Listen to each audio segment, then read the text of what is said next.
Hello dear students, how are you all? In previous videos we was discussed about our chapter number 1, nutrition in plants. In this video we will going to commence our chapter number 2, nutrition in animals, part number 1. So firstly we will discuss about syllabus of chapter number 2. So what will be studied in this chapter? Animals takes in food by different methods. Human digestive system. To study the effect of saliva on starch present in food. Teeth, milk teeth and permanent teeth. To decay, tongue and its functions. Diarrhea. Some animals eat grass as food, just like ruminant. Digestion in grass eating animals. Amoeba, feeding and digestion. So dear students, are you ready for the study of chapter number 2? Okay, now we are going to start our chapter.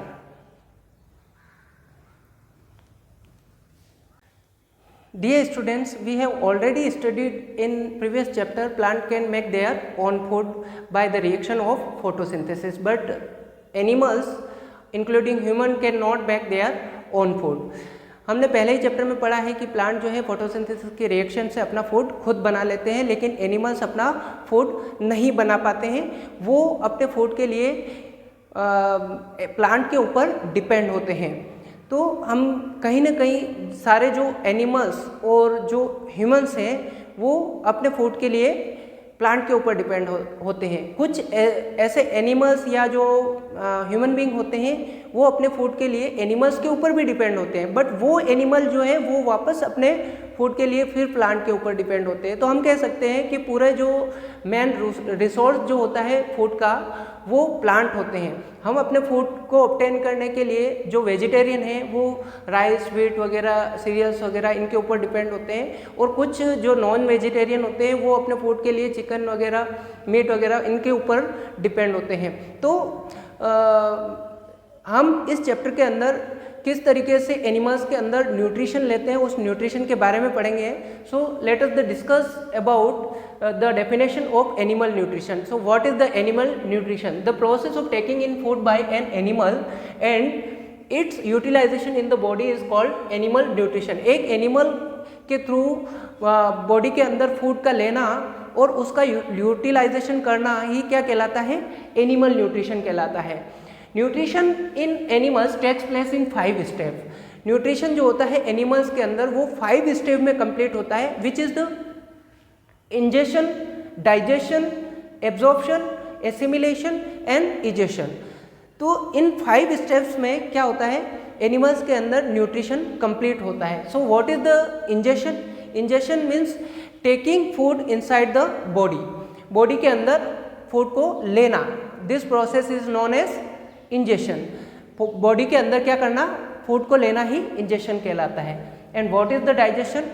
Digestion means large insoluble substances of food is converted into small soluble substances is called digestion. Means food के जो बड़े large insoluble जो substances होते हैं वो उनका छोटे छोटे स्मॉल सब्सटेंसेस में टूटना जो कि वाटर के अंदर सोल्यूबल हो, उस प्रोसेस को हम क्या कहते हैं? डाइजेशन कहते हैं.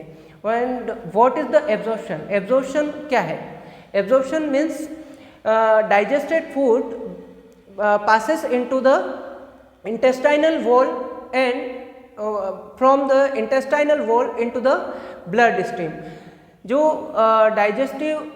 डाइजेस्टेड फूड जो होता है वो डाइजेस्टेड फूड कहाँ जाता है? इंटेस्टाइनल वॉल के अंदर एब्जॉर्ब होता है और इंटेस्टाइनल वॉल से पूरे ब्लड स्ट्रीम के अंदर मिल जाता है. This process is known as absorption. मतलब जो डाइजेस्टेड फूड होता है वो डाइजेस्टेड फूड इंटेस्टाइनल वॉल से जब ब्लड स्ट्रीम में मिलता है तो उसे हम क्या कहते हैं? एब्जॉर्प्शन कहते हैं. What is the assimilation? Assimilation क्या है? Absorbed food is taken by the cells for the energy, growth and repair. जो absorbed food जो होता है वो सेल के द्वारा जो है ले लिया जाता है और उसका यूज़ किया जाता है किसमें? फॉर द एनर्जी, रिपेयर और ग्रोथ के लिए उस प्रोसेस को ही हम क्या कहते हैं, एसिमिलेशन कहते हैं। And what is the egestion? Egestion means removal of the undigested food from the body is called egestion. मतलब अनडाइजेस्टेड फूड जो बॉडी के अंदर बचता है वो अनडाइजेस्टेड फूड को बॉडी से बाहर करना, रिमूव करना ही इजेशन कहलाता है। Dear students, now we are going to discuss about animals takes in food by different method।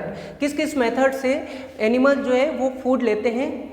तो frog is an animal which Yeats flying insects. ये फ्रॉग जो है ये किसके ऊपर डिपेंड होते हैं अपने फूड के लिए? ये डिपेंड होते हैं फ्लाइंग इंसेक्ट के ऊपर अपने फूड के लिए। मीन्स ये अपने फूड के लिए फ्लाइंग इंसेक्ट को खाते हैं।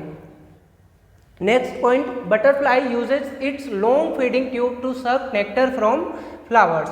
बटरफ्लाई के अंदर एक लॉन्ग फीडिंग ट्यूब होती है, उस ट्यूब के थ्रू ये क्या करते हैं, फ्लावर के नेक्टर को सक करते हैं और अपना फूड लेते हैं। Next, humming birds also suck the nectar from flowers in plants. Humming bird जो होते हैं, हमिंग बर्ड के अंदर भी क्या होती है, एक लॉन्ग फीडिंग ट्यूब होती है और लॉन्ग फीडिंग ट्यूब से ये जो प्लांट के अंदर फ्लावर्स प्रेजेंट होते हैं उन फ्लावर्स के नेक्टर को सक करते हैं। Male and female mosquito also sucking nectar from flowers. Male और फीमेल जो मॉस्किटो होते हैं वो भी नेक्टर को सक करते हैं, प्लांट के नेक्टर को सक करते हैं। एंड फीमेल मॉस्किटो ऑल्सो सक blood from other animals including human. अब जो फीमेल मॉस्किटो जो होता है वो फीमेल मॉस्किटो अदर एनिमल की बॉडी से क्या करता है, ब्लड को सक करता है, इंक्लूडिंग ह्यूमन ऑल्सो। ह्यूमन की बॉडी से भी वो क्या करता है, ब्लड को सक करता है। Lease feed by the sucking blood from the skin of scalp. ये जो लीज है ये विंगलेस इंसेक्ट होता है और ये विंगलेस इंसेक्ट ये फीड करता है। ये क्या कैसे फीड करता है, सकिंग ब्लड। मतलब जो किसी एनिमल की जो स्किन ऑफ स्काल्प होती है उसके ऊपर बैठकर वहाँ से क्या करता है, ब्लड को सक करता है। Next, ants feed on plants material and other animals. Ant जो होती है वो प्लांट मटेरियल या जो अदर एनिमल्स जो होते हैं उनके ऊपर फीड करती है। Next, snail feed on algae. Snail जो होते हैं वो एल्गी के ऊपर फीड करते हैं और एल्गी कौन सी, जो रॉक के ऊपर चिपकी हुई हो उस एल्गी के ऊपर स्नेल क्या करते हैं, फीड करते हैं, अपने फूड के तौर पर लेते हैं। वैसे ही स्नेक्स जो होते हैं वो रेट वगैरह जो छोटे एनिमल्स होते हैं उनके ऊपर फीड करते हैं, उनको खाते हैं। So dear students, I hope you have understand this topic. So in the next video we will discuss about different steps of nutrition in animals. So dear students, stay home, save lives, have a nice day and goodbye.